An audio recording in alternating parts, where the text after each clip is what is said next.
Welcome to रिपॉइंट classes. कैसे हैं dear students? I hope आप सभी बहुत अच्छे होंगे और अपनी तैयारी में लगे हुए होंगे। दोस्तों, आज मैं एक ऐसा टॉपिक लेकर आया हूं जिसका नाम है राष्ट्रपति। हमारे पॉलिटी का ये सब्जेक्ट का ये टॉपिक है राष्ट्रपति। और स्टूडेंट्स, ये इतना महत्वपूर्ण टॉपिक है, आपके हर कॉम्पिटेटिव एग्जाम में ये टॉपिक पूछा जाता है, इससे क्वेश्चंस आते हैं। और स्टूडेंट्स, अगर आप भारत के नागरिक हैं तो ये आपके लिए वैसे भी जानकारी होनी चाहिए राष्ट्रपति के बारे में। ठीक है, आज के इस सेशन में मैं आपके लिए पूरे कंसेप्ट के साथ में राष्ट्रपति को पढ़ाने वाला हूं। जैसे राष्ट्रपति किस आर्टिकल से किस आर्टिकल तक के लिए बात हुई है राष्ट्रपति के बारे में, राष्ट्रपति की क्वालिफिकेशन क्या होनी चाहिए राष्ट्रपति को बनने के लिए, राष्ट्रपति का चुनाव कैसे होता है, क्या क्या प्रक्रिया होती है राष्ट्रपति के चुनाव को लड़ने के लिए। स्टूडेंट्स, ये सारी टॉपिक हम इसमें कवर करने वाले हैं। राष्ट्रपति का एक एक पॉइंट मैं आपके लिए क्लियर कराऊंगा। जितने भी आपके मन में डाउट चलते हैं ना राष्ट्रपति को लेकर, सारा का सारा मैं आज इस सेशन के बाद में आपके डाउट खत्म करा दूंगा। यकीन मानिए स्टूडेंट्स, इतने अच्छे ढंग से इसे कवर कराने वाला हूं। अगर आपने ये सेशन देख लिया तो राष्ट्रपति के बारे में आपके लिए जिंदगी भर पढ़ने की जरूरत नहीं पड़ेगी। मैं उस अच्छे ढंग से आपके लिए राष्ट्रपति कवर कराने वाला हूं।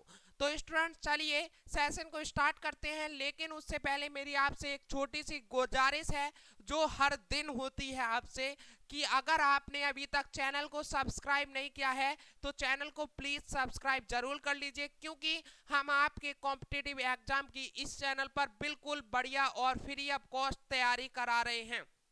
तो स्टूडेंट्स, आपका भी फर्ज बनता है कि रिपॉइंट क्लासेस के साथ में सपोर्ट दिखाना और रिपॉइंट क्लासेस को सब्सक्राइब करना और अपने फ्रेंड्स के साथ में शेयर करना, लाइक करना, कमेंट करना। तो स्टूडेंट, जल्दी से करिए। आपका सब्सक्राइब करने में कोई भी पैसा नहीं जाता है, तो प्लीज सब्सक्राइब जरूर कर लिया जाए करिए, ताकि आपसे कोई भी अपडेट हमारे रिपॉइंट क्लासेस यूट्यूब चैनल की छूट ना पाए और जो मैं इंपोर्टेंट सेशन लेकर आता हूं वो आप देख पाए। तो स्टूडेंट, सब्सक्राइब करना है, बेल आइकन आपको प्रेस करना है, ठीक है, अपडेट पाने के लिए। तो चलिए स्टार्ट करते हैं आज के राष्ट्रपति का सेशन। और एक एक पॉइंट को बड़ी बारीकी से समझना, मैं भूलने तो दूंगा ही नहीं आपके लिए जो पढ़ाऊंगा। चलिए स्टूडेंट, सेशन को स्टार्ट करते हैं। और आपकी स्क्रीन पर हमारी बनाई हुई पीपीटी आ चुकी होगी। स्टूडेंट्स, इस पीपीटी पर मैंने इतनी मेहनत की है, एक एक पॉइंट बड़े दिमाग से अपने तरीके से इस पर लगाया है, ठीक है, ताकि आपको अच्छे से सिंप्लीफाई कर पाऊं और ताकि आपको अच्छे से समझ आ जाए।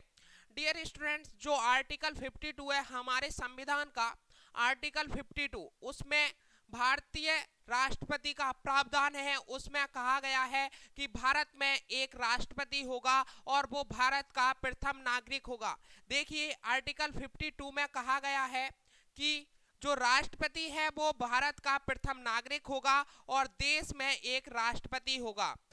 किस में कहा गया है? आर्टिकल 52 में। आपसे क्वेश्चन एग्जाम में कैसे पूछेगा, एग्जामिनर क्वेश्चन आपसे कैसे पूछेगा, बताइए किस आर्टिकल में कहा गया है कि भारत में एक राष्ट्रपति होगा और भारत का वह प्रथम नागरिक होगा। इसमें से दो क्वेश्चन बन जाएंगे आपसे। फर्स्ट क्वेश्चन कर सकता है किस आर्टिकल में कहा गया है कि भारत का एक राष्ट्रपति होगा। आर्टिकल 52, आर्टिकल 53, आर्टिकल 54, आर्टिकल 55, ऐसे करके ऑप्शन मिलेंगे। तो आपको क्या लगाना है? आर्टिकल 52 में कहा गया है कि भारत में एक राष्ट्रपति होगा। दूसरा क्वेश्चन आपसे कह सकता है कि बताइए भारत का प्रथम नागरिक राष्ट्रपति होगा, किस आर्टिकल में कहा गया है? तो आर्टिकल 52 में ही कहा गया है कि भारत का प्रथम नागरिक राष्ट्रपति होगा। चलिए स्टूडेंट्स, आगे बात करते हैं। तो आर्टिकल 52 में ही कहा गया है कि जो राष्ट्रपति है वो कार्यपालिका का प्रधान होगा। ठीक है, क्या होगा? कार्यपालिका का प्रधान होगा, यानी हेड ऑफ एक्सिक्यूटिव। क्या होगा? हेड ऑफ एग्जीक्यूटिव यानी कार्यपालिका का प्रधान होगा। आर्टिकल 52 में ही कहा गया है। यानी एक और क्वेश्चन बन जाएगा आर्टिकल 52 में कि बताइए कार्यपालिका का हेड किसमें राष्ट्रपति को माना है, कौन सा आर्टिकल है? तो आर्टिकल 52 है जिसमें कार्यपालिका का हेड बताया है राष्ट्रपति को। तो स्टूडेंट्स याद करिए, आर्टिकल 52 में भारत का राष्ट्रपति होगा, यह आर्टिकल 52 में कहा गया है। भारत का प्रथम नागरिक जो है वो राष्ट्रपति होगा, ये आर्टिकल 52 में कहा गया है। एक और चीज कही गई है, एक और बात कही गई है आर्टिकल 52 में कि कार्यपालिका का हेड होगा राष्ट्रपति, यानी हेड ऑफ एग्जीक्यूटिव होगा। ठीक है, चलिए आर्टिकल 53 की बात करते हैं। आर्टिकल जो 53 है उसमें कहा गया है कि कार्यपालिका यानी एग्जीक्यूटिव की समस्त शक्तियां जो हैं वो राष्ट्रपति के पास होंगी। आर्टिकल 53 में क्या कहा गया है कि जो राष्ट्रपति के पास है वो कार्यपालिका की राष्ट्रपति के पास में समस्त शक्तियां होंगी। आर्टिकल 53 में क्या कहा गया है कि कार्यपालिका की समस्त शक्तियां राष्ट्रपति के पास होंगी। तो आपसे क्वेश्चन पूछ सकता है कि आर्टिकल 53 में राष्ट्रपति के बारे में क्या कहा गया है, तो कार्यपालिका की जो समस्त शक्तियां हैं वो राष्ट्रपति के पास होंगी। चलिए स्टूडेंट्स, आर्टिकल 54 की और बात बता दूं मैं। आर्टिकल 54 में कहा गया है निर्वाचन मंडल। ठीक है, यानी जो राष्ट्रपति का चुनाव होगा उसमें कौन कौन भाग लेगा, कौन कौन शामिल होगा।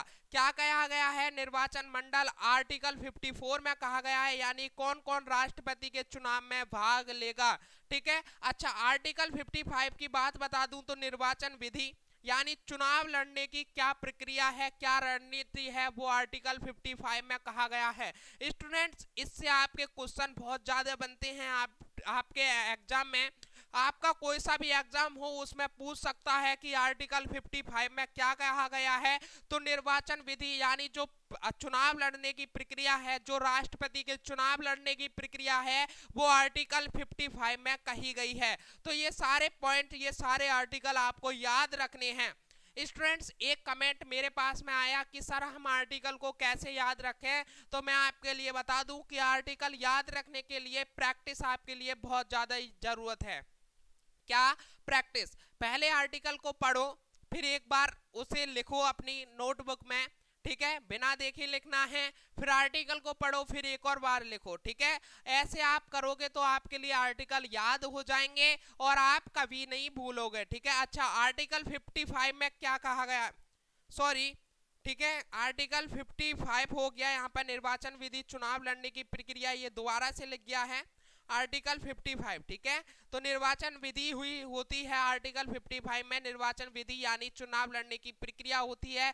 तो स्टूडेंट जल्दी से बताइए सेशन कैसा लग रहा है, समझ में आ रहा है या नहीं राष्ट्रपति टॉपिक। तो मैंने अभी आपके लिए क्या बताया, आर्टिकल 52 जिसमें क्या कहा गया है कि भारत का एक राष्ट्रपति होगा और जो राष्ट्रपति होगा वो भारत का प्रथम नागरिक होगा। और आर्टिकल 52 में ही कहा गया है कि भारत का राष्ट्रपति कार्यपालिका का हेड होगा। ठीक है, आर्टिकल 53 में क्या कहा गया है कि जो कार्यपालिका की समस्त शक्तियां हैं वो राष्ट्रपति के पास में होंगी।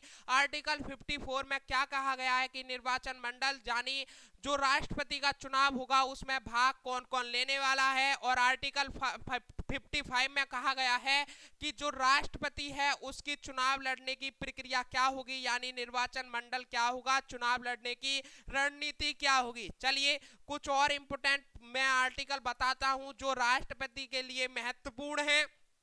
एक आता है आर्टिकल 61। ठीक है, आर्टिकल 61, आर्टिकल 61 में महाभियोग की बात की गई है कि महाभियोग किस प्रकार हटाया जाएगा, ये आर्टिकल में 61 में कहा गया है। डियर स्टूडेंट्स, इसको आपके लिए याद रखना है, ये बहुत ही ज्यादा इंपॉर्टेंट है। ये कई एग्जाम में, यहाँ तक कि ये पीसीएस के एग्जाम में भी पूछा गया है कि राष्ट्रपति का जो महाभियोग लगता है वो कौन से आर्टिकल में कहा गया है। तो आर्टिकल 61 में कहा गया है कि जो महाभियोग है उसे हटाने की प्रक्रिया आर्टिकल 61 में है। स्टूडेंट्स, एक और आर्टिकल आता है इंपोर्टेंट, आर्टिकल 72। ठीक है, यानी आर्टिकल 72 में कहा गया है क्षमादान, जो राष्ट्रपति क्षमादान देता है वो आर्टिकल 72 में उसका प्रावधान है।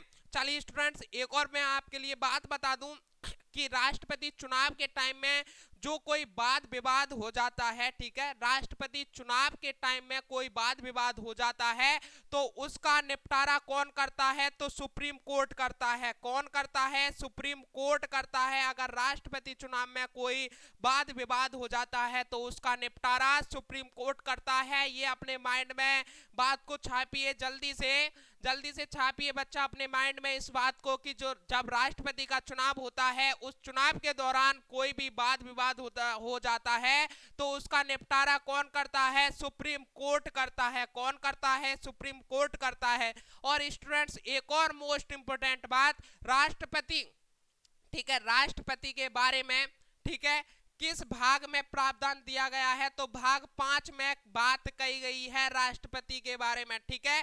किस भाग में राष्ट्रपति के बारे में बात की गई है? तो भाग 5 में राष्ट्रपति के बारे में बात की गई है।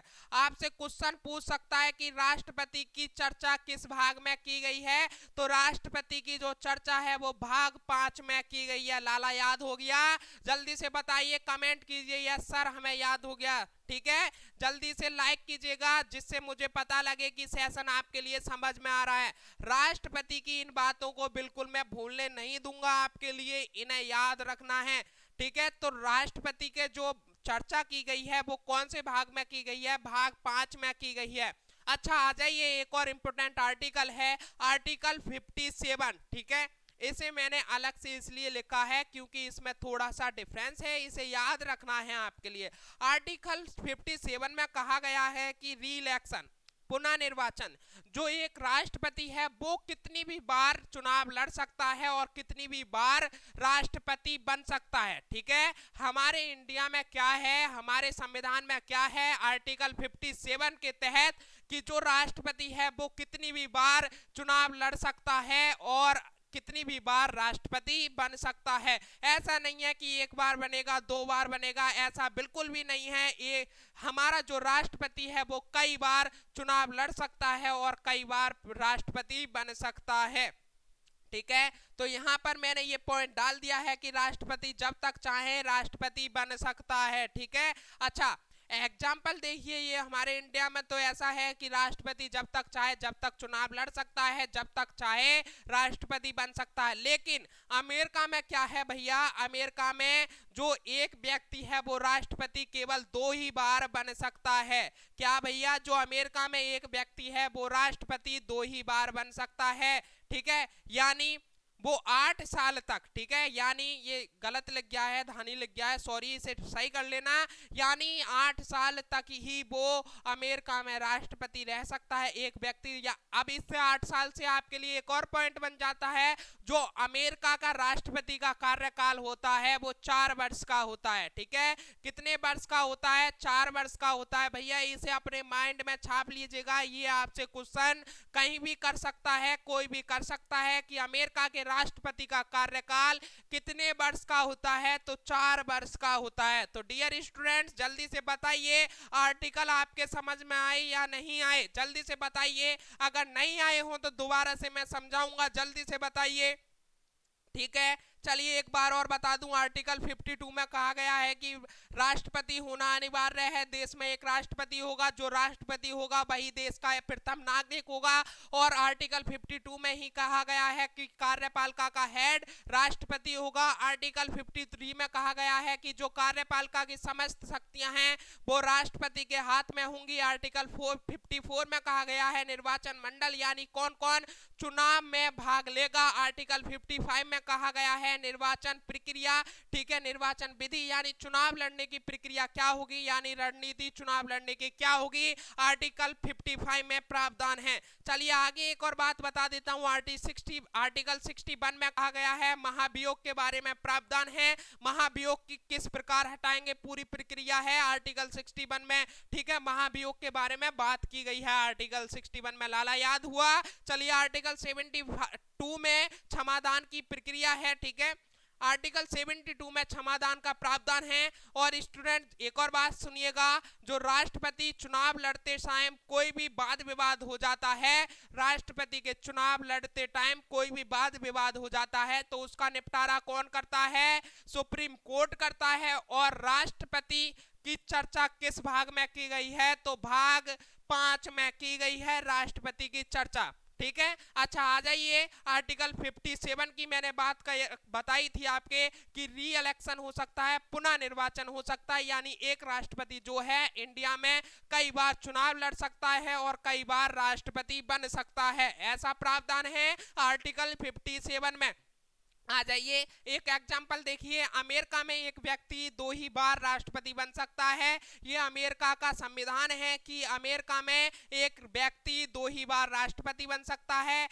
ऐसा अमेरिका में है, यानी 8 साल तक रह सकता है। जो अमेरिका का राष्ट्रपति का कार्यकाल होता है वो 4 वर्ष का होता है।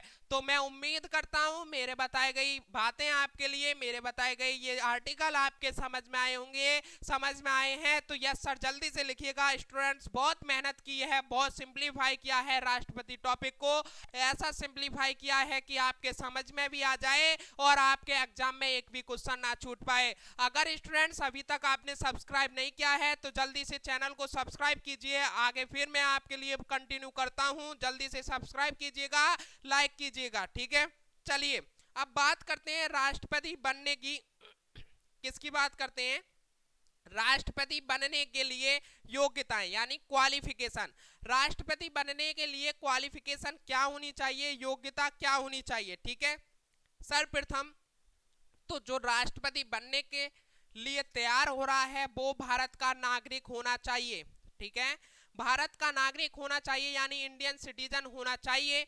अब आपके एग्जाम में एक क्वेश्चन आ सकता है कि बताइए राष्ट्रपति बनने के लिए भारत का नागरिक होना अनिवार्य है या फिर भारत का जन्मजात से नागरिक होना चाहिए, ठीक है। ऐसे करके 4 ऑप्शन आएंगे। तो लाला आपके लिए क्या करना है, आपके लिए उसमें केवल और केवल भारत का नागरिक होना चाहिए। उसे केवल और केवल भारत की नागरिकता प्रदान होनी चाहिए। जरूरी नहीं है वो जन्म से ही भारत का नागरिक हो, ऐसा बिल्कुल भी नहीं है। केवल और केवल उसके लिए भारत की नागरिकता होनी चाहिए, ऐसा क्वालिफिकेशन चाहिए राष्ट्रपति बनने के लिए। आइए दूसरी बात करते हैं। तो आयु, राष्ट्रपति के लिए आयु बनने के लिए 35 वर्ष पूर्ण कर चुका हो। एक और क्वेश्चन ध्यान में डालिएगा, आपके एग्जाम में पूछ सकता है कि राष्ट्रपति बनने के लिए कितनी आयु होनी चाहिए, 35 वर्ष या 35 वर्ष पूर्ण कर चुका हो। तो स्टूडेंट्स आपके लिए टिक लगाना है कि राष्ट्रपति बनने के लिए आयु 35 वर्ष जो पूर्ण कर चुका है वही राष्ट्रपति बन पाएगा। चलिए, लोकसभा सदस्य बनने योग्य होना चाहिए। एक और क्वेश्चन बनेगा यहां से आपके लिए कि राष्ट्रपति बनने के लिए लोकसभा का सदस्य होना चाहिए या लोकसभा का सदस्य होने की योग्यता योग्य हो, ठीक है। लोकसभा सदस्य बनने के योग्य हो या फिर लोकसभा सदस्य होना चाहिए। तो आपके लिए क्या टिक करना है, लोकसभा सदस्य योग्य होना चाहिए, ठीक है। मैंने अभी क्या बताया आपके लिए, लोकसभा सदस्य बनने योग्य होना चाहिए, ना कि लोकसभा सदस्य होना चाहिए, ठीक है। ये तीनों पॉइंट जो मैंने बताई हैं अपने माइंड में अच्छे से ध्यान कर लीजिएगा, क्योंकि ऐसे ही क्वेश्चन घुमा फिरा के आपसे पूछता है, ऐसी ऑप्शन में आपको चकराएगा एग्जामिनर। चलिए आगे बात करते हैं। तो जो राष्ट्रपति बनने के लायक होगा वो लाभ के पद पर ना हो, यानी ऑफिस ऑफ प्रॉफिट ना हो, लाभ के पद पर ना हो, ठीक है। अच्छा, प्रस्तावक की संख्या कितनी होनी चाहिए राष्ट्रपति बनने के लिए? 50 होनी चाहिए। प्रस्तावक यानी प्रोपोजर यानी 50 संख्या होनी चाहिए प्रस्तावक की। अनुमोदक की यानी अप्रूवर कितनी संख्या होनी चाहिए? 50 संख्या होनी चाहिए राष्ट्रपति बनने के लिए। आपसे पूछ सकता है कि राष्ट्रपति बनने के लिए प्रस्तावक की संख्या कितनी होनी चाहिए? तो 50 होनी चाहिए। और राष्ट्रपति बनने के लिए अनुमोदक की संख्या 50 होनी चाहिए। अच्छा स्टूडेंट्स, मैं आपके लिए अभी बताऊंगा ये 50-50 जो संख्या हुई है ये अभी बढ़ाई गई है, यानी 19, ठीक है, 1997 में इसे नहीं था, जो 1997 के बाद में इसे संख्या बढ़ाई गई है। 1997 से पहले कुछ और संख्या थी, अभी मैं आपके लिए क्लियर करूंगा। अच्छा, जमानत राशि, जो राष्ट्रपति बनने के लिए एक जमानत राशि चाहिए यानी सिक्योरिटी मनी चाहिए होती है, वो कितनी चाहिए होती है? 15,000, ठीक है। जो सिक्योरिटी फीस होती है राष्ट्रपति बनने के लिए वो 15,000 होती है। अच्छा, अब आपके गांव में भी कोई प्रधान होता होगा तो उसे भी सिक्योरिटी मनी देनी होती होगी जब वो प्रधान के पद पर चुनाव लड़ता होगा, तो सबके लिए ये सिक्योरिटी मनी देनी होती है जब वो चुनाव लड़ता है। अच्छा, मैंने एक नोट पॉइंट लिखा है यहाँ पर, अपने माइंड में इस नोट पॉइंट को जरूर डाल लीजिएगा। 2 नोट पॉइंट हैं। 1997 से पहले अनुमोदक, जो मैंने अभी बताया ये अनुमोदक और ये प्रस्तावक, ठीक है। 1997 यानी 1997 से पहले अनुमोदक और प्रस्तावक की संख्या, आपसे क्वेश्चन पूछा जाए कि 1997 से पहले अनुमोदक और प्रस्तावक की संख्या कितनी थी, तो 10-10 थी। कितनी थी? 10 अनुमोदक की संख्या थी और 10 प्रस्तावक की संख्या थी। लेकिन 1997 के बाद में अनुमोदक और प्रस्तावक की संख्या 50-50 कर दी गई, ठीक है। ये इतना क्लियर हुआ। अच्छा, पहले जो जमानत राशि थी वो केवल और केवल कितनी? 2600 ली जाती थी। केवल और केवल कितनी ली जाती थी? 2600 ली जाती थी। कितनी? पहले जो जमानत राशि ली जाती थी वो 2600 ली जाती थी, लेकिन अब जमानत राशि कितनी कर दी गई? 15,000 कर दी गई। तो लाला जल्दी से बताइए, क्लियर हुआ ये? जल्दी से बताइए री पॉइंट क्लासेस के स्टूडेंट, जल्दी से बताइए जो मैंने आपके लिए डाटा दिया है वो आपके लिए क्लियर है या नहीं? ठीक है, क्लियर है तो यस सर जल्दी से लिखिएगा। राष्ट्रपति बनने के लिए योग्यताएं समझ में आ गई? कोई भी इससे टॉपिक आता है, कोई भी इससे क्वेश्चन आता है तो आप छोड़ तो नहीं पाओगे एग्जाम में? नहीं ना? जल्दी से लिखिए यस सर, हम सारे के सारे क्वेश्चन कर देंगे। चलिए आगे बात करते हैं, ठीक है। चलिए अब आ जाइए मोस्ट इंपोर्टेंट फैक्ट पर, जो मैं आपके लिए लेकर आया हूं। यहां से क्वेश्चन बनेंगे, ठीक है। इससे जो पहले बनाया है वो तो मोस्ट इंपोर्टेंट है ही है, उनसे तो क्वेश्चन हर एग्जाम में बनते हैं। लेकिन यहाँ पर आ जाइए, ये भी इंपोर्टेंट है, यहाँ से भी क्वेश्चन आपके लिए हर एग्जाम में देखने को मिलेंगे। राजेंद्र प्रसाद, ठीक है। राजेंद्र प्रसाद जो थे वो भारत के पहले राष्ट्रपति थे। ये अपने माइंड में रखिएगा। जो भारत के प्रथम राष्ट्रपति थे, आपसे क्वेश्चन पूछेगा भारत के प्रथम राष्ट्रपति कौन थे, तो राजेंद्र प्रसाद थे। कौन थे? राजेंद्र प्रसाद थे भारत के प्रथम राष्ट्रपति। और ये कब से कब तक कार्यकाल में रहे? 1950 से 1962 तक, ठीक है। 1950 से 1962 तक, यानी भारत के ऐसे राष्ट्रपति जो 2 बार राष्ट्रपति रहने वाले एकमात्र व्यक्ति हैं। मैंने आपके लिए क्या बताया था? आर्टिकल 57 को याद कीजिए कि जो भारत का व्यक्ति है वो कई बार राष्ट्रपति बन भी सकता है और कई बार चुनाव लड़ सकता है। कोई ऐसा प्रावधान नहीं है कि एक ही बार लड़ेगा या 2 बार लड़ेगा, कोई ऐसा प्रावधान नहीं है, कई बार चुनाव लड़ सकता है। आर्टिकल 57 में ये बात कही गई है। तो ऐसे अब आपसे क्वेश्चन ये नहीं पूछेगा कि बताइए भारत के प्रथम राष्ट्रपति कौन थे, तो राजेंद्र प्रसाद। भैया सिंपल हो गया।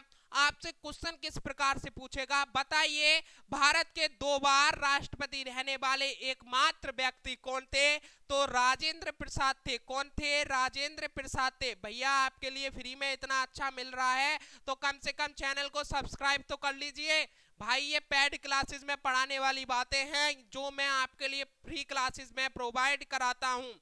तो स्टूडेंट जल्दी से कर लीजिए, सब्सक्राइब कर लीजिए, कोई पैसा नहीं लगता है सब्सक्राइब करने में। तो भारत के जो 2 बार राष्ट्रपति रहने वाले एकमात्र व्यक्ति थे वो कौन थे? राजेंद्र प्रसाद थे। अच्छा आ जाइए सर्वपल्ली राधाकृष्णन। सर्वपल्ली राधाकृष्णन जी के बारे में पढ़िए। जब राजेंद्र प्रसाद राष्ट्रपति थे, सुनिएगा, जब राजेंद्र प्रसाद राष्ट्रपति थे तब सर्वपल्ली राधाकृष्णन जो थे पहले उपराष्ट्रपति थे। आपसे क्वेश्चन पूछ सकता है कि बताइए भारत के प्रथम उपराष्ट्रपति कौन थे, तो सर्वपल्ली राधाकृष्णन थे। भारत के जो पहले उपराष्ट्रपति थे वो सर्वपल्ली राधाकृष्णन थे, ठीक है। एक क्वेश्चन ये बना। अच्छा, ये सर्वपल्ली राधाकृष्णन ऐसे पहले उपराष्ट्रपति थे जो राष्ट्रपति बने, ठीक है।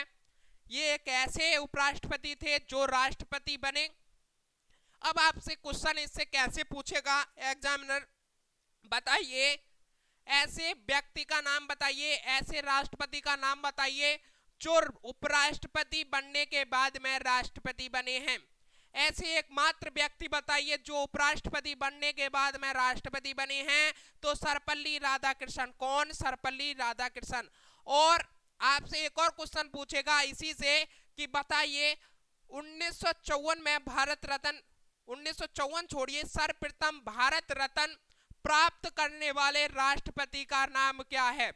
एकमात्र राष्ट्रपति बताइए जिन्होंने सर्वप्रथम भारत का सर्वोच्च पुरस्कार जीता है, तो कौन थे? वो भी सर्वपल्ली राधाकृष्णन थे, यानी भारत रत्न से सम्मानित हैं हमारे सर्वपल्ली राधाकृष्णन 1954 में, ठीक है। और स्टूडेंट्स अब एक और क्वेश्चन आप अपने माइंड में रखिएगा कि जब भारत रत्न कब शुरुआत हुई, तो 1954 में ही भारत रत्न की शुरुआत हुई और 1954 में भारत रत्न से सर्वप्रथम सम्मानित किए जाने वाले एकमात्र व्यक्ति का नाम सर्वपल्ली राधाकृष्णन है। लेकिन 1954 में जब भारत रत्न की शुरुआत हुई तो तब उन्हें 3 व्यक्तियों को ये भारत रत्न पुरस्कार दिया गया, तो उनका भी नाम आप अपने माइंड में छाप लीजिए। 3 व्यक्तियों को भारत रत्न पुरस्कार सर्वप्रथम दिया गया। कौन थे? एक तो भैया सर्वपल्ली राधाकृष्णन ही हो गए, ठीक है, सर्वपल्ली राधाकृष्णन जी जो हमारे ऐसे पहले उपराष्ट्रपति थे जो राष्ट्रपति बने जिन्हें भारत रत्न से सम्मानित किया गया। तो 1954 में जब भारत रत्न की शुरुआत हुई तो 3 व्यक्तियों को भारत रत्न से पुरस्कार किया गया। तो सर्वपल्ली राधाकृष्णन जी, ठीक है, सर्वपल्ली राधाकृष्णन जी, और दूसरे कौन थे? सीवी रमन थे भैया। कौन थे? सीवी रमन थे। और तीसरे कौन थे? राजगोपालचारी थे भैया। कौन थे? राजगोपालचारी थे। कौन थे? राजगोपालचारी थे। दोबारा से सुनिएगा स्टूडेंट्स, जब 1954 में भारत रत्न की शुरुआत हुई तो सर्वप्रथम 3 व्यक्तियों को भारत रत्न पुरस्कार से, जो भारत का सर्वोच्च पुरस्कार है, उससे सम्मानित किया गया। तो कौन थे? सर्वपल्ली राधाकृष्णन जी, सीवी रमन जी, और तीसरे कौन थे? राजगोपालचारी थे। चलिए स्टूडेंट्स आगे बढ़ते हैं, ये उम्मीद करता हूं समझ में आ गया होगा। आइए भैया, बात आती है डॉक्टर जाकिर हुसैन की। अब कहोगे सर ये क्यों इंपॉर्टेंट है? भैया अभी बताऊंगा ये क्यों इंपॉर्टेंट है। जाकिर जो हुसैन थे, डॉक्टर जाकिर जो हुसैन थे, उनका कार्यकाल कितना रहा? केवल 1967 से 1969 रहा। कितना रहा भैया? 1967 से 1969 रहा। क्यों रहा भैया? ये पहले राष्ट्रपति थे जिनकी कार्यकाल के दौरान मृत्यु हो गई। ये एक पहले राष्ट्रपति बने डॉक्टर जाकिर हुसैन। अपने माइंड में इस क्वेश्चन को छाप लीजिएगा, एग्जामिनर आपसे क्वेश्चन पूछेगा कि ऐसे राष्ट्रपति का नाम बताइए जो अपने पद पर यानी अपने पद के दौरान जिनकी मृत्यु हो गई, जिनकी कार्यकाल के दौरान मृत्यु हो गई, तो उनका नाम क्या था? डॉक्टर जाकिर हुसैन। अब भैया इनकी मृत्यु हो गई तो किसको राष्ट्रपति बनाया गया? भैया चुनाव हुआ, फिर किसको राष्ट्रपति बनाया गया? बीबी गिरी को राष्ट्रपति बनाया गया। किसको? बीबी गिरी को राष्ट्रपति बनाया गया। जाकिर हुसैन की मृत्यु के पश्चात कार्यवाहक राष्ट्रपति चुने गए। कौन? बीबी गिरी। ये भी इंपोर्टेंट बन जाता है, जब डॉक्टर जाकिर हुसैन की मृत्यु हो जाती है कार्यकाल के दौरान ही, अपने पद पर ही उनकी मृत्यु हो जाती है कार्यकाल के दौरान, तो डॉक्टर जाकिर हुसैन की जगह किसको कार्यवाहक राष्ट्रपति चुना गया? तो बीबी गिरी। ये अपने माइंड में इसको भी इंपोर्टेंट बना लीजिए कि बीबी गिरी को जाकिर हुसैन की मृत्यु के बाद कार्यवाहक राष्ट्रपति चुना गया। ठीक है, चलिए आगे बात करते हैं। एक और आते हैं फखरुद्दीन अली अहमद। भैया ये भी ऐसे राष्ट्रपति थे जिनकी पद के दौरान मृत्यु हो गई। ठीक है, इन्हें भी इंपोर्टेंट छाप लीजिए। पद के दौरान जो सर्वप्रथम मृत्यु हुई थी वो कौन थे? डॉक्टर जाकिर हुसैन थे। प्रथम राष्ट्रपति थे डॉक्टर जाकिर हुसैन, जिनकी पद के दौरान अपने कार्यकाल के दौरान ही उनकी मृत्यु होगी, डॉक्टर जाकिर हुसैन थे। दूसरे कौन थे? फखरुद्दीन अली अहमद थे, जिनकी पद के दौरान ही मृत्यु हो गई। फिर इनकी मृत्यु हुई तो किसको राष्ट्रपति बनाया गया? नीलम संजीव रेड्डी को। किनको? नीलम संजीव रेड्डी को। और ये 1977 से 1982 तक रही और ये एकमात्र निर्विरोधी राष्ट्रपति थी। आपसे ये भी क्वेश्चन पूछा जा सकता है कि एकमात्र निर्विरोधी राष्ट्रपति कौन थी? नीलम संजीव रेड्डी थी। ये वही राष्ट्रपति हैं जिनकी इंदिरा गांधी से भैया बिल्कुल नहीं बनती थी। नीलम संजीव रेड्डी ये वही हैं जिनकी इंदिरा गांधी की इनसे और इनकी इंदिरा गांधी से बिल्कुल नहीं बनती थी। इसके पीछे बहुत सारी बातें हैं, वो यहाँ बताने की कोई भी जरूरत नहीं है, आपके एग्जाम में नहीं आने वाला है। तो नीलम संजीव रेड्डी को याद रखना है। 1977 से 1982 तक ये रही एकमात्र निर्विरोधी राष्ट्रपति थी। जो फखरुद्दीन अली अहमद थे उनकी पद के दौरान मृत्यु हो जाती है। उसके बाद में चुनाव हुआ तो नीलम संजीव रेड्डी को वो राष्ट्रपति बना दिया गया। चलिए भैया आगे बात करते हैं। तो एक आते हैं ज्ञान जेल सिंह। कौन भैया? ये इंपोर्टेंट है, ज्ञान जेल सिंह। कौन? इन्हें याद रखिएगा, ज्ञान जेल सिंह। क्यों इंपोर्टेंट हैं? पॉकेट वीटो, पॉकेट वीटो का उपयोग करने वाले एकमात्र राष्ट्रपति। अब भैया आप क्या आप कहोगे कि ये पॉकेट वीटो है क्या? ये अभी मैं डिटेल से आपके लिए समझा देता हूं, ठीक है। तो पॉकेट वीटो के बारे में मैं आपके लिए बता देता हूं कि जो भारत के राष्ट्रपति होते हैं उनके पास कुछ शक्तियां होती हैं, ठीक है। भारत के राष्ट्रपति के पास में कुछ शक्तियां होती हैं, जैसे जैसे देखिएगा, अभी मैं आपके लिए बताता हूं कि जो भारत का राष्ट्रपति है, ठीक है, एक बिल आता है, भारत के राष्ट्रपति के पास में एक बिल आता है, यानी विधेयक।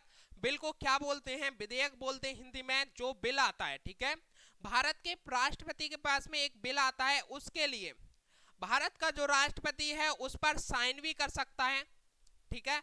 अगर राष्ट्रपति चाहे, जो भारत का राष्ट्रपति है, जैसे अभी द्रौपदी मुर्मू जी हैं भारत की राष्ट्रपति, उनके पास में अभी कोई विधेयक आए, ठीक है, कोई बिल आए, तो उस पर वो साइन भी कर सकती हैं, ठीक है। अगर उनका मन हुआ, अगर उन्हें वो बिल अच्छा लगा तो उस पर वो साइन कर सकती हैं, अन्यथा उसको वो, ठीक है, अगर उन्हें पसंद नहीं आया, उन्हें अच्छा नहीं लगा वो बिल, तो उस विधेयक को वो पुनर्विचार के लिए भी भेज सकती हैं। यानी मुझे ये समझ नहीं आया, इस पर दोबारा विचार करो, दोबारा मेरे पास में इसे भेजो। ऐसा हमारा राष्ट्रपति, भारत का राष्ट्रपति कर सकता है, ठीक है।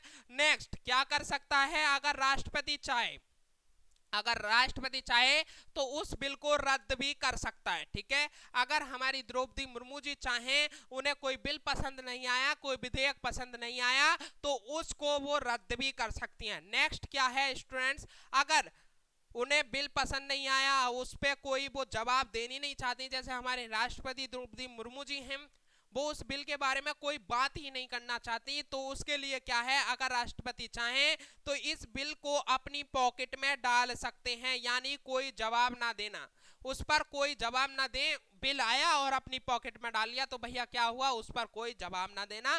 तो ऐसे क्या कहा, जो हमारा फोर्थ पॉइंट है, जो मैंने अभी आपके लिए फोर्थ पॉइंट बताया है कि अगर राष्ट्रपति चाहे तो जो बिल आया है, जो विधेयक आया है, उसे अपनी पॉकेट में डाल सकता है, यानी कोई जवाब ना दे। तो ऐसे ही ज्ञान जेल सिंह ने कहा कि इन्हें उस टाइम पे, एक और पॉइंट बता दूं, उस टाइम पर जो हमारे प्रधानमंत्री थे वो कौन थे? राजीव गांधी थे।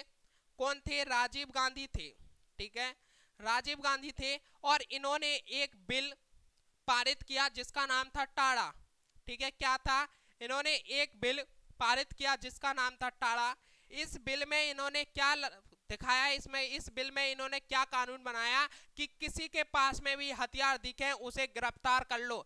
जैसे संजय दत्त गिरफ्तार हुआ था ना, तो वो उसी बिल के तहत गिरफ्तार हुआ था, टाड़ा। और इसमें एक और कानून इन्होंने बनाया कि किसी के बारे में भी आर्टिकल या पोस्ट बना दी जाती है कि इसके पास में हथियार हैं, कोई भी सूचना मिलती है छोटी मोटी, तो उसको भी गिरफ्तार कर लिया जाए। तो जो पोस्ट वाला कानून था वो राष्ट्रपति ज्ञान जेल सिंह के पास में भेजा, ठीक है। ये राजीव गांधी थे, वे बहुत कर रहे राष्ट्रपति, वो प्रधानमंत्री थे तब, इनका पूरा प्रधानमंत्री का पूरा इनका जलवा चल रहा था उस टाइम पे, बहुत कर रहे प्रधानमंत्री थे राजीव गांधी जी। तो इन्होंने ज्ञान जेल सिंह के पास में अपना बिल भेजा कि इसे पास कीजिए। तो ज्ञान जेल सिंह ने क्या करा, उस बिल को ज्ञान जेल सिंह को अच्छा नहीं लगा कि जो पोस्ट, किसी के बारे में भी पोस्ट लिखकर डाल दी कि इसके पास में ये वो हैं, इसके पास में वो हैं, इसके पास में कोई भी हथियार हैं, तो ठीक है, उसको जेल में डाल दीजिए। अब मैं किसी के पास में लिख दूं, किसी के बारे में लिख दूं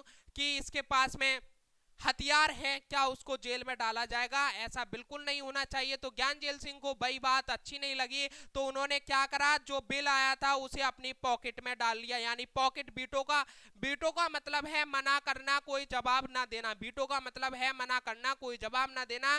तो उस बिल पर ज्ञान जेल सिंह ने क्या करा, कोई जवाब नहीं दिया, अपनी पॉकेट में डाल लिया। इसी को कहते हैं पॉकेट वीटो का उपयोग करने वाले एकमात्र राष्ट्रपति कौन थे? ज्ञान जेल सिंह थे। स्टूडेंट्स, आपसे क्वेश्चन बनेगा कि बताइए एकमात्र राष्ट्रपति का नाम बताइए जिन्होंने पॉकेट वीटो का उपयोग करा। तो अभी तक के राष्ट्रपति हैं ज्ञान जेल सिंह, जिन्होंने राजीव गांधी प्रधानमंत्री के होते हुए उन्होंने ज्ञान जेल सिंह ने पॉकेट वीटो का उपयोग किया, ठीक है। तो ये इंपोर्टेंट बन जाते हैं। चलिए नेक्स्ट आते हैं बहुत ही ज्यादा इंपोर्टेंट, हमारे एपीजे अब्दुल कलाम। ठीक है, कौन? एपीजे अब्दुल कलाम। भैया इन्हें तो बोलिए डॉक्टर एपीजे कलाम। ये कौन थे? Doctor APJ Abdul Kalam. Doctor लगाइएगा, मैंने लगा नहीं पाया हूं, सॉरी स्टूडेंट्स। डॉक्टर लगाइएगा, डॉक्टर एपीजे अब्दुल कलाम।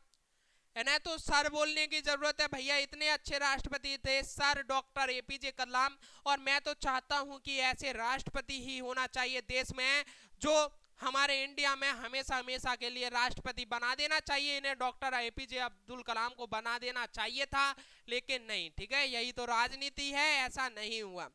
तो जो डॉक्टर एपीजे अब्दुल कलाम थे, इन्हें 2002 से 2007 के बीच तक राष्ट्रपति रहे, ये अपने कार्यकाल के पद पर रहे 2002 से 2007 के रूप में। अच्छा, इन्होंने इंडिया के लिए क्या क्या करा था? इन्होंने देखिएगा परमाणु परीक्षण किया था। ठीक है, परमाणु परीक्षण कब किया था? परमाणु परीक्षण 1998 में। ठीक है, ये क्वेश्चन बन सकता है, एपीजे अब्दुल कलाम ने परमाणु परीक्षण कब किया था? 1998 में किया था। एपीजे अब्दुल कलाम को मिसाइल मैन के नाम से भी जाना जाता था। ठीक है, मिसाइल मैन के नाम से भी जाना जाता था एपीजे अब्दुल कलाम को। डॉक्टर एपीजे अब्दुल कलाम को मिसाइल मैन के नाम से भी जाना जाता था, ये भी इंपोर्टेंट बन जाता है। बच्चों के राष्ट्रपति के नाम से भी डॉक्टर एपीजे अब्दुल कलाम को जाना जाता थे, गरीबों के राष्ट्रपति के नाम से भी एपीजे अब्दुल कलाम को जाना जाता था। ठीक है, अब भैया आ जाइए, अब बात आती है प्रतिभा देवी पाटिल। ठीक है, प्रतिभा देवी पाटिल 2007 से 2012। अब स्टूडेंट्स ये एकमात्र महिला राष्ट्रपति, एकमात्र को हटाइए, अभी हटाते हैं एकमात्र को। ये एकमात्र नहीं, यहां पर पहली, ठीक है, पहली महिला राष्ट्रपति प्रतिभा देवी पाटिल। क्यों इंपोर्टेंट है डियर स्टूडेंट्स? ये पहली महिला राष्ट्रपति बनी 2007 में। ठीक है, प्रतिभा देवी पाटिल जो थी पहली महिला राष्ट्रपति बनी 2007 में। तो इन्हें ये इसलिए इंपोर्टेंट है क्योंकि पहली महिला राष्ट्रपति बनी थी 2007 में प्रतिभा देवी पाटिल। अच्छा भैया आ जाइए, प्रणब प्रणब मुखर्जी के बारे में बात करते हैं। प्रणब मुखर्जी के बारे में, अब ये क्यों इंपोर्टेंट है प्रणब मुखर्जी, अभी बताएंगे। जो प्रणब मुखर्जी थे वो 2012 से 2017 के बीच में राष्ट्रपति रहे, और इन्हें 2019 में भारत रत्न से सम्मानित किया गया। दूसरे राष्ट्रपति हैं प्रणब मुखर्जी जिन्हें भारत रत्न से सम्मानित किया गया। और पहले राष्ट्रपति कौन थे? पहले राष्ट्रपति कौन थे? सर्वपल्ली राधाकृष्णन थे, जिन्हें 1954 में भारत रत्न से सम्मानित किया गया। जब भारत रत्न की शुरुआत हुई, भारत का सर्वोच्च पुरस्कार भारत रत्न की जब पुरस्कार हुई, तभी सर्वपल्ली राधाकृष्णन को भारत रत्न से सम्मानित किया गया था। पहले राष्ट्रपति वो थे जो उपराष्ट्रपति थे पहले, उसके बाद में राष्ट्रपति बने। अब आता है प्रणब मुखर्जी, दूसरे राष्ट्रपति हैं जिन्हें 2019 में भारत रत्न पुरस्कार यानी भारत का सर्वोच्च पुरस्कार से सम्मानित किया गया है। और 2019 में भारत रत्न से 3 व्यक्तियों को सम्मानित किया गया था डियर स्टूडेंट्स। तो कौन कौन थे? कौन कौन थे? तो एक थे भूपेंद्र हजारिया। ठीक है, कौन थे? एक भूपेंद्र हजारिया जी थे। कौन थे? भूपेंद्र हजारिया जी। ठीक है, दूसरे कौन थे? नानाजी देशमुख। ठीक है, नानाजी देशमुख। तीसरे कौन थे भैया? तीसरे थे प्रणब मुखर्जी। ठीक है, जो भारत के राष्ट्रपति थे 2012 से 2017 तक, प्रणब मुखर्जी। ठीक है, तो ये तीनों के नाम याद रखने हैं। 2019 में इन्हें भारत रत्न से सम्मानित किया गया, भूपेंद्र हजारिया जी को, नानाजी देशमुख को और प्रणब मुखर्जी को। चलिए आगे बात करते हैं। तो स्टूडेंट्स ये हमारा नेक्स्ट एंड लास्ट पॉइंट बनेगा राष्ट्रपति के बारे में। रामनाथ कोविंद। रामनाथ कोविंद कौन थे? पूर्व राष्ट्रपति थे, जिन्होंने 25 जुलाई 2017 को अपने पद पर शपथ ली और 24 जुलाई 2022 को इनका कार्यकाल समाप्त हो गया। और स्टूडेंट्स रामनाथ जो कोविंद थे वो बिहार के राज्यपाल भी थे, ये भी इंपोर्टेंट पॉइंट है।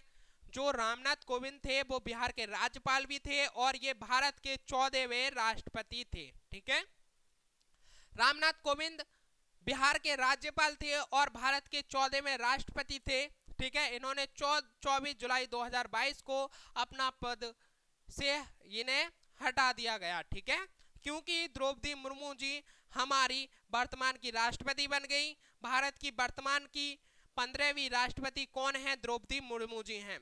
भारत में वर्तमान में कौन है राष्ट्रपति? तो द्रौपदी मुर्मू जी हैं। ठीक है, कौन है? द्रौपदी मुर्मू जी हैं, जो आदिवासी महिला हैं। इनके नाम पर 3 रिकॉर्ड बने हैं। भैया इनके नाम पर क्या 3 रिकॉर्ड बने हैं? देखिएगा, देश की पहली आदिवासी राष्ट्रपति बनी है। भैया इससे पहले ऐसा कभी नहीं हुआ है कि आदिवासी महिला राष्ट्रपति बनी है। पता आदिवासी लोग कैसे होते हैं? प्राकृतिक से बहुत ज्यादा प्यार करने वाले होते हैं। प्राकृतिक में जैसा इन्हें खाने को मिला वैसा खा लिया।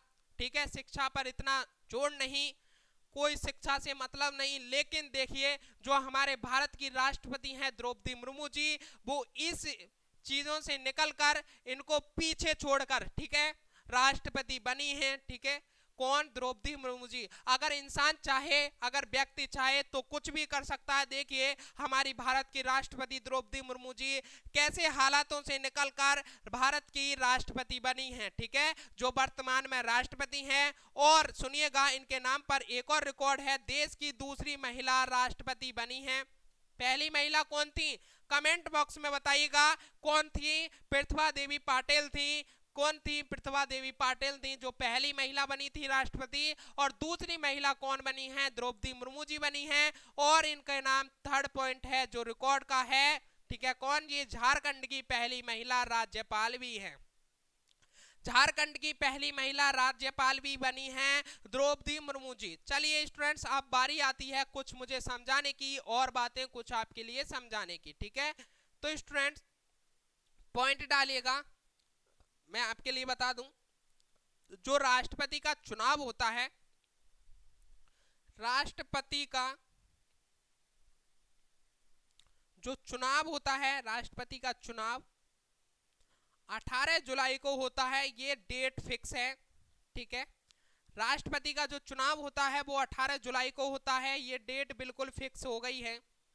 पहले नहीं थी ये डेटें फिक्स, लेकिन अब ये डेट फिक्स कर दी गई है कि जो राष्ट्रपति का चुनाव है वो 18 जुलाई को होगा। ठीक है, अच्छा भैया नेक्स्ट एक और बात बता दूं, जो राष्ट्रपति के चुनाव में भाग लेते हैं, आर्टिकल 54 को माइंड में लाइएगा। आर्टिकल 54 में मैंने क्या बताया था? निर्वाचन, क्या बताया था भैया? निर्वाचन मंडल। ठीक है, क्या बताया था? निर्वाचन मंडल बताया था कि राष्ट्रपति के चुनाव के समय कौन कौन भाग लेगा। ठीक है, तो नेक्स्ट पॉइंट यही है। तो मैं आपके लिए बता दूं कौन कौन भाग लेगा। पहले डाल लेते हैं हेडिंग, राष्ट्रपति के चुनाव के समय कौन कौन भाग लेता है,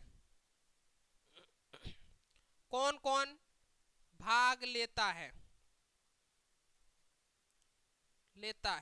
ठीक है, तो भैया माइंड में लाइएगा, आर्टिकल 54 में कहा गया है, आर्टिकल 54 में कौन? इलेक्टेड एमएलए, ठीक है, प्लस इलेक्टेड एमएलए और इलेक्टेड कौन एमपी। ठीक है, इलेक्टेड एमएलए और इलेक्टेड एमपी।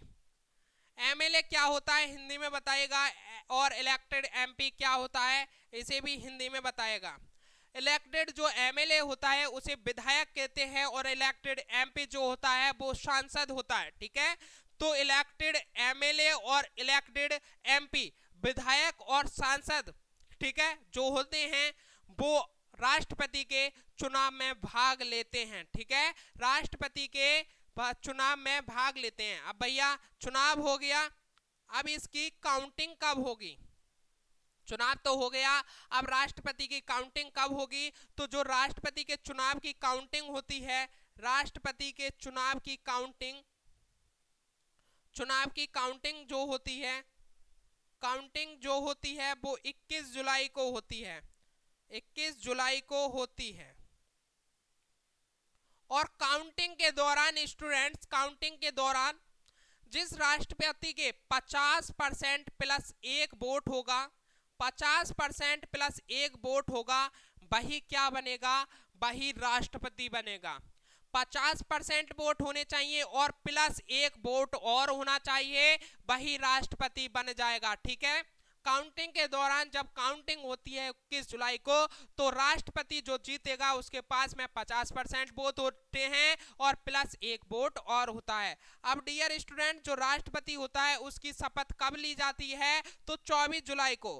राष्ट्रपति की शपथ कब होती है, ये डेट फिक्स है स्टूडेंट्स। अब राष्ट्रपति की शपथ जो होती है वो 24 जुलाई को होती है। 24 जुलाई को होती है। कब होती है, 24 जुलाई को होती है राष्ट्रपति की शपथ।